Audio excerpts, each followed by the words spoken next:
Telangana CM Revanth Reddy మాట్లాడుతున్నారు. ఇప్పుడు ఆ లైవ్ చూద్దాం. ఈ కార్యక్రమానికి శ్రీమతి సోనియా గాంధీ గారు, శ్రీ మల్లికార్జున్ ఖర్గే గారు, శ్రీ రాహుల్ గాంధీ గారు, శ్రీమతి ప్రియాంక గాంధీ గారు, మీనాక్షి నటరాజన్ గారు, కేసీ వేణుగోపాల్ గారి సంపూర్ణ మద్దతు తీసుకొని వేలాది మంది ఈరోజు ఉదయం నుంచి ఈ జంతర్ మంతర్ ధర్నా కార్యక్రమంలో భోజనం చేయకుండా ఉదయం నుంచి ఇక్కడ కూర్చొని మేమందరం 4 కోట్ల తెలంగాణ ప్రజలు, తెలంగాణ రాష్ట్ర ప్రభుత్వం శాసనసభ ఆమోదించిన విద్యా ఉద్యోగాలలో ఓబీసీలకు 42% రిజర్వేషన్, అదేవిధంగా ఎన్నికలలో ప్రజాప్రతినిధులలో రాజకీయ రిజర్వేషన్లు 42% ఇవ్వాలని 2 బిల్లులను ఆమోదింపజేయడమే కాకుండా 2018లో ఆనాటి ముఖ్యమంత్రి చంద్రశేఖరరావు గారు బలహీన వర్గాల మీద కక్ష కట్టి తెలంగాణ రాష్ట్రంలో 50% రిజర్వేషన్లు మించకుండా ఒక చట్టాన్ని చేసి ఈనాడు మనం 50%కి పైగా రిజర్వేషన్లు ఇవ్వాలంటే ఆనాడు చంద్రశేఖరరావు గారు చేసిన చట్టం గుదిబండగా మారి తెలంగాణ రాష్ట్రంలో సర్పంచులుగా, ఎంపీటీసీలుగా, జడ్పీటీసీలుగా, జిల్లా పరిషత్ చైర్మన్లుగా, మున్సిపల్ కౌన్సిలర్లుగా, కార్పొరేటర్లుగా, మున్సిపల్ చైర్మన్లుగా, మేయర్లుగా రిజర్వేషన్ల పరంగా బలహీన వర్గాలకు అన్యాయం చేసే చట్టాన్ని తొలగిస్తూ మన మంత్రివర్గం ఆర్డినెన్స్ను పాస్ చేసి గవర్నర్ గారికి పంపిస్తే విద్యా ఉద్యోగాలలో 42% రిజర్వేషన్లు బలహీన వర్గాలకు, రాజకీయాలలో స్థానిక సంస్థలలో 42% రిజర్వేషన్ల బిల్లులను తెలంగాణ రాష్ట్ర గవర్నర్ రాష్ట్రపతి ఆమోదానికి పంపించారు. ఇదే కాకుండా తెలంగాణ మంత్రివర్గం ఆమోదించిన ఆర్డినెన్స్ 50% పరిమితిని తొలగిస్తూ ఆమోదించిన ఆర్డినెన్స్ను కూడా రాష్ట్రపతి గారికి పంపించడం జరిగింది. దాదాపుగా ఈ బిల్లులు వచ్చి 4 నెలలు పూర్తయినా రాష్ట్రపతి గారి నుంచి ఆమోద ముద్ర పడలేదు.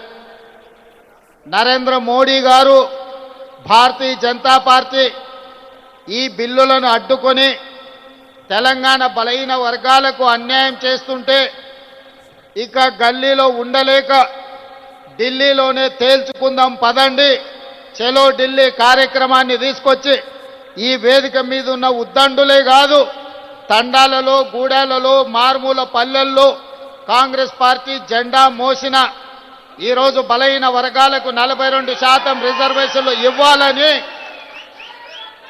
42% రిజర్వేషన్లను నరేంద్ర మోడీ గారు మెడలు వంచైనా తీసుకువెళ్తామని చెప్పి వేలాదిగా ఈరోజు జంతర్ మంతర్లో ఈ ధర్నా దీక్షలో కూర్చున్నారు. మిత్రులారా, హైదరాబాదు నగరంలో, తెలంగాణ ప్రాంతంలో ఈ ధర్నా, ఈ దీక్ష చేస్తే కేవలం తెలంగాణ రాష్ట్రంలో ఉన్న రాజకీయ పార్టీల మద్దతు మాత్రమే మనకు ఉంటుంది. కానీ ఈనాడు జంతర్ మంతర్ వేదికగా మనం నిర్వహించిన ఈ నిరసన కార్యక్రమంలో, ఈ ధర్నా కార్యక్రమంలో భారతదేశంలో ప్రాతినిధ్యం వహిస్తున్న దాదాపుగా 100 మంది పార్లమెంట్ సభ్యులు, ఇండియా కూటమిలో ఉన్న కీలకమైన రాజకీయ పార్టీలు, డిఎంకే కావచ్చు, ఎన్సీపీ కావచ్చు, సమాజ్వాదీ పార్టీ కావచ్చు, కమ్యూనిస్టు సోదరులు కావచ్చు, ఇతర ప్రాంతీయ రాజకీయ పార్టీలకు సంబంధించిన పార్లమెంట్ సభ్యులందరూ కూడా ఇక్కడికి వచ్చి ఈ 42% ఓబీసీ రిజర్వేషన్ల పోరాటంలో తెలంగాణ ప్రజలు ఒంటరి కాదు, మేమందరం మీకు అండగా నిలబడ్డామని బీహార్ నుంచి, మహారాష్ట్ర నుంచి, ఉత్తరప్రదేశ్ నుంచి వివిధ రాష్ట్రాలకు సంబంధించిన రాజకీయ పార్టీలు తమిళనాడు నుంచి కూడా వచ్చి మా రాష్ట్రాల కోట్లాది మంది ప్రజల మద్దతు మీకు ఉంది, మీరు కొట్లాడండి,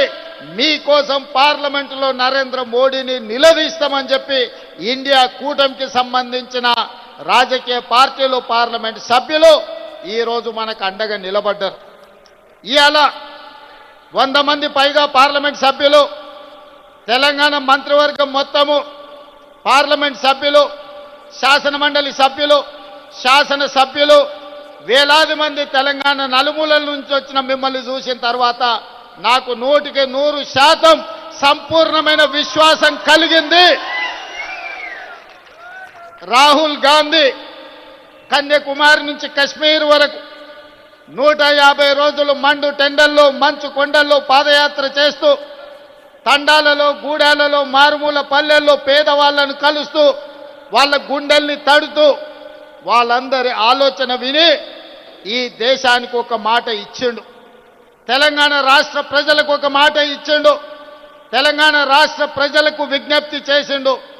తెలంగాణ రాష్ట్రంలో మీరు కాంగ్రెస్ పార్టీని అధికారంలోకి తీసుకురండి, నా బాధ్యత మీకు 42% రిజర్వేషన్లను చట్టం చేసే బాధ్యత, 100 సంవత్సరాల నుంచి వాయిదా పడుతున్న జనగణనలో కులగణన తెలంగాణ రాష్ట్రంలో చేస్తాము అని రాహుల్ గాంధీ గారు 4 కోట్ల తెలంగాణ ప్రజలకు మాట ఇచ్చిండు.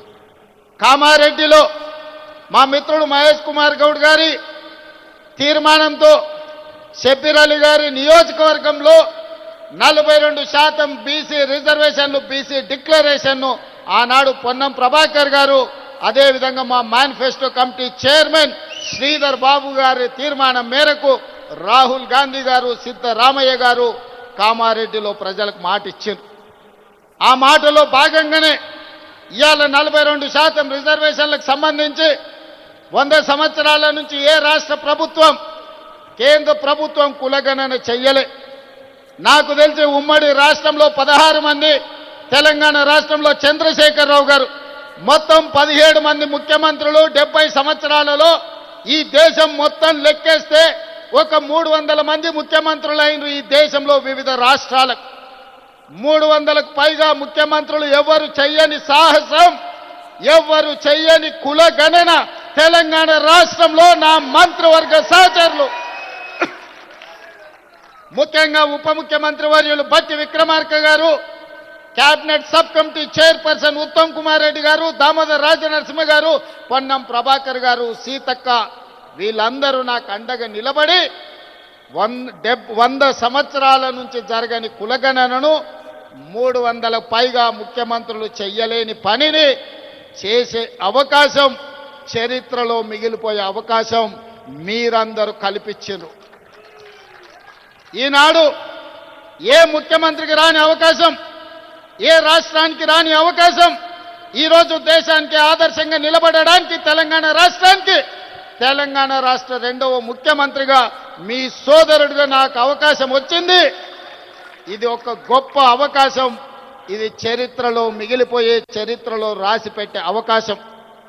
ఈ అవకాశాన్ని అందిపుచ్చుకొని రాహుల్ గాంధీ గారి సందేశాన్ని పుచ్చుకొని తెలంగాణ రాష్ట్రంలో జనగణనలో కుల గణన చెయ్యడమే కాదు 42% రిజర్వేషన్లు పెంచాలి అని చట్టాన్ని చేసి ఈరోజు ఢిల్లీకి సవాలు విసిరినాం. ఇవాళ తెలంగాణ రాష్ట్రంలో రిజర్వేషన్లకు అడ్డుపడ్డ చంద్రశేఖరరావు, బండి సంజయో, కిషన్ రెడ్డో, రామచంద్రరావు కాదు మన సవాలు, మన పోటీ, మన సవాలు ఢిల్లీ మీద, నరేంద్ర మోడీ మీద, భారత ప్రభుత్వం మీద మనం సవాలు విసురుతున్నాం. నరేంద్ర మోడీ గారు ఎన్డీఏ ప్రభుత్వానికి జంతర్ మంతర్ చౌరస్తా నుంచి నేను సూటిగా సవాలు విసురుతున్నా. మా డిమాండ్ను ఆమోదిస్తారా, లేకపోతే మిమ్మల్ని గద్దె దించి ఎర్రకోట మీద 3 రంగుల జెండా ఎగరేసి, ఎర్రకోట మీద 3 రంగుల జెండాను ఎగరేసి మా నాయకుడు రాహుల్ గాంధీ గారిని దేశ ప్రధానమంత్రిగా చేసి 42% ఓబీసీ రిజర్వేషన్లను సాధించుకునే వరకు ఇక్కడ ఉన్న వాళ్ళు ఎవరు నిద్రపోరన్న మాట నరేంద్ర మోడీ గారికి నేను విజ్ఞప్తి చేస్తున్నా. మిత్రులారా, ఈ వేదిక మీద నుంచి నేను విజ్ఞప్తి చేస్తున్న ఈ భారత ప్రధానమంత్రి గారికి, అయ్యా నరేంద్ర మోడీ గారు, మీ గుజరాత్ నుంచి గుంట భూమి మేము అడగలే, మీ పోర్బందర్ పోర్టు నుంచి చుక్క నీళ్లు అడగలే.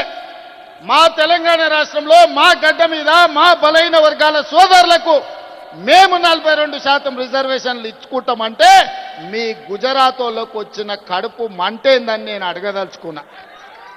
ఇవాళ మేము గుజరాత్లో అడగలేదే, మేము ఉత్తరప్రదేశ్లో అడగలేదే, మేము మహారాష్ట్రలో అడగలేదే, మేము మా తెలంగాణలో 4 కోట్ల ప్రజలం నిర్ణయించి శాసనసభలో బిల్లు ఆమోదించి విద్యా ఉద్యోగాలలో రాజకీయాలలో బలైన వర్గాలకు 42% రిజర్వేషన్ ఇవ్వాలని ముక్త కంఠంలో 4 కోట్ల ప్రజలు విజ్ఞప్తి చేస్తే మా ఆలోచనలను మా బిల్లులను తుంగలో తొక్కే అధికారం మీకెవరిచ్చిందని నేను నరేంద్ర మోడీ గారిని బీజేపీని నేను అడగదలుచుకున్నా. ఇవాళ నరేంద్ర మోడీ గారు మన బద్ధ శత్రు, మన బలైన వర్గాలకు న్యాయం చెయ్యాలన్న ఆలోచన ఆయనకు లేదు. ఆయన ఆలోచనలు ఎట్లా ఉన్నా సరే ఆయన మోచేతి నీళ్లు తాగే కిషన్ రెడ్డికి రామచంద్రరావుకు బండి సంజయ్కి ఏమైంది, పొయ్యకాలం వచ్చిందా అని నేను అడుగుతున్నా. మళ్ళా రా మీరు తెలంగాణకు, మళ్ళీ అడగరా ఓట్లు తెలంగాణలో బలైన వర్గాలకు, మళ్ళా రా దళిత కాలనీలకు, మళ్ళా కలవరా ఆదివాసీలను. తెలంగాణ రాష్ట్ర ప్రజలతో మీ అవసరం తీరిపోయిందా? మీ బంధం తెగిపోయిందా? పేరు బంధం తెగిపోయిన తెలంగాణ రాష్ట్ర సమితి మీ పేగు బంధం కూడా తెలంగాణతో తెగిపోయిందా? మీరెందుకు మోడీతో అంటగాగుతున్నారు? ఇవాళ ఈ ధర్నాకు మీరెందుకు రాలేదు అని నేను బీఆర్ఎస్ వాళ్ళని అడుగుతున్నా. బీజేపీ వాళ్ళు నరేంద్ర మోడీ గారి మోచేతి నీళ్లు తాగొచ్చు, మరి బీఆర్ఎస్ వాళ్ళు మోడీ గారి చెప్పులు మోసి బతుకుతున్నారా? మీరు మాకండగా నిలబడకుండా నిన్న ఓ సన్నాసి మాట్లాడతాడు, ఎన్నికల కమిషన్ కలవనికి వచ్చిన ఢిల్లీకి అని. రేవంత్ రెడ్డి జంతర్ మంతర్ల డ్రామా చేస్తున్నాడు. నేను అడగదలుచుకున్న మా బలైన వర్గాల సోదరులు, అయ్యా మన దీక్ష వాళ్ళకు ఒక డ్రామాలాగా కనిపిస్తుంది. ఆయన పేరే డ్రామారావు. డ్రామా నీ ఇంట్లో ఉంది, నీ ఒంట్లో ఉంది, నీ రక్తంలో ఉంది, నీ పేరులో ఉంది, మీ మొత్తం కుటుంబమే డ్రామాలేసి బతికే కుటుంబం మీది. మాకు డ్రామాలు అవసరం లేదు, చిత్తశుద్ధి ఉంది. అందుకే ఫిబ్రవరి 4, 2024 నాడు మొదలుపెట్టి ఫిబ్రవరి 4, 2025 నాడు సరిగ్గా 365 రోజుల్లో బలైన వర్గాలకు సంబంధించిన ప్రతిపాదన నుంచి బిల్లు ఆమోదం వరకు సంవత్సరం తిరిగే లోపల చేసి 100 సంవత్సరాల సమస్యకు 1 సంవత్సరంలోనే పరిష్కారం చూపించిన మంత్రులందరి వేదిక మీద ఉంది. నువ్వా దిక్కుమాలినోడా మా చిత్తశుద్ధిని ప్రశ్నించేది? నీ దిక్కుమాలిన మాటలు, నీ దివాలకోరు విధానం, బండకేసి కొట్టినా 100 మీటర్ల గోతి తీసి పాతి పెట్టిన మీ బుద్ధి మారలేదు, మీ ఆలోచన మారలేదు. అందుకే ఇవాళ మీ ఇంట్లోనే చక్కగా లేరు. ఒకరు బీసీకి అనుకూలం అంటే ఇంకొకరు వ్యతిరేకం అంటారు, మూడోగా ఆయన మధ్యస్థం అంటారు. నేను అటు కాదు, నేను ఇటు కాదు అంటాడు ఈయన. ఈ అటు ఇటు కానోడు కూడా నా గురించి మాట్లాడతాడు. అందుకే మిత్రులారా, ఇవాళ మన చిత్తశుద్ధిని ఎవడు ప్రశ్నించలేడు. ఇవాళ తెలంగాణ మోడలే దేశానికి రోల్ మోడల్ అయ్యింది. ఇవాళ ఈ తెలంగాణ మోడల్, ఈ కులగణన, ఈ జనగణన, ఈ 42% రిజర్వేషన్ దేశ రాజకీయాలలో సునామీని సృష్టించబోతుంది. ఆ సునామీలో ఎన్డీఏ బంగాళాఖాతంలో కలవబోతుంది. నరేంద్ర మోడీ గారు కుర్చీ దిగబోతున్నారు. ఆనాడు గుజరాత్లో జరిగిన దుర్ఘటనలతో అటల్ బిహారీ వాజ్పేయి గారు నరేంద్ర మోడీ గారిని ముఖ్యమంత్రి కుర్చీ నుంచి మారుద్దామనుకున్నాడు. అది సాధ్యపడలేదు. నిన్నగాక మొన్న ఆర్ఎస్ఎస్ పెద్ద మోహన్ భగవత్ గారు ఇంకొక మాట అన్నారు, 75 సంవత్సరాలు పూర్తయిన ప్రతి ఒక్కరూ పదవుల నుంచి దిగాలి. మేము లాల్ కృష్ణ అద్వానీని, మురళీ మనోహర్ జోషి గారిని 75 సంవత్సరాల నిబంధన పెట్టి వాళ్ళని ప్రధానమంత్రులను చేయలేదు. కాబట్టి నరేంద్ర మోడీ గారు కూడా రేపు సెప్టెంబర్ 17కు 75 ఏళ్ళు పూర్తి అవుతున్నాయి. వారు ప్రధానమంత్రి పదవి నుంచి దిగాలి అని వారు చెప్పారు. కానీ నరేంద్ర మోడీ గారి పరమ భక్తుడు నిశికాంత్ దూబే గారు ఒక మాట చెప్పారు. నరేంద్ర మోడీ గారు కుర్చీ దిగరు, 2029లో కూడా ఆయననే ఎన్నికల్లో ప్రధానమంత్రి అభ్యర్థిగా ఉంటాడని. నేను ఒక మాట చెప్పదలుచుకునే వేదిక మీద, నరేంద్ర మోడీ గారు మీరు దిగొద్దు కుర్చీ, 2029 వరకు మీరే ఉండాలి. 2029 ఎన్నికల్లో అటల్ బిహారీ వాజ్పేయి ఆర్ఎస్ఎస్ చేయలేని పని, నరేంద్ర మోడీని గద్దె దించే పని మా సోదరుడు, మా నాయకుడు రాహుల్ గాంధీ గారు, మా నాయకుడు రాహుల్ గాంధీ గారి నేతృత్వంలో మా ప్రతి కాంగ్రెస్ పార్టీ కార్యకర్త దేశం నలుమూలల నుంచి కార్యోన్ముఖులై ఎన్నికల యుద్ధ రంగంలో నరేంద్ర మోడీని ఓడిస్తాం, ఢిల్లీ గద్దె నుంచి నరేంద్ర మోడీని దించుతాం. ఇదే మా శపథం అని చెప్పి జంతర్ మంతర్ సాక్షిగా నేను చెప్పదలుచుకున్నా. నిశికాంత్ దుబే ఇంకొక మాట అన్నాడు, నరేంద్ర మోడీ గారు లేకపోతే బీజేపీకి 150 సీట్లు కూడా రావు అని. నిశికాంత్ దూబే గారికి వేదిక మీద నుంచి విజ్ఞప్తి చేస్తున్నా, దూబే గారు మీరు డైరీలో రాసుకోండి, నరేంద్ర మోడీ గారి పేరు మీదనే ఎన్నికలకు రాండి, 150 కంటే ఒక్క సీటు కూడా ఎక్కువ రానియం నరేంద్ర మోడీ కాదు. ఆయన మిత్రుడు శామ్ పిట్రోడా టెలికాం టెక్నాలజీని ప్రవేశపెట్టింది. ఆనాడు ప్రధానమంత్రిగా రాజీవ్ గాంధీ, ఐటీ టెలికాం మినిస్టర్గా శామ్ పిట్రోడా ఈ దేశంలో కంప్యూటర్ని, టెలికాం వ్యవస్థని అందిస్తే రెడ్డిలు, చౌదరులు, నాయుడులు, రావులు ఈరోజు కంప్యూటర్ సంస్థలకి యజమానులై అమెరికాలో సిలికాన్ వ్యాలీని శాసించి అమెరికా ఆర్థిక వ్యవస్థనే గుప్పిట్లో పట్టుకోగలిగిన గొప్ప మేధావులుగా ఆనాడు రాజీవ్ గాంధీ ఇచ్చిన కంప్యూటర్, ఐటీ టెక్నాలజీ విప్లవమే కంప్యూటర్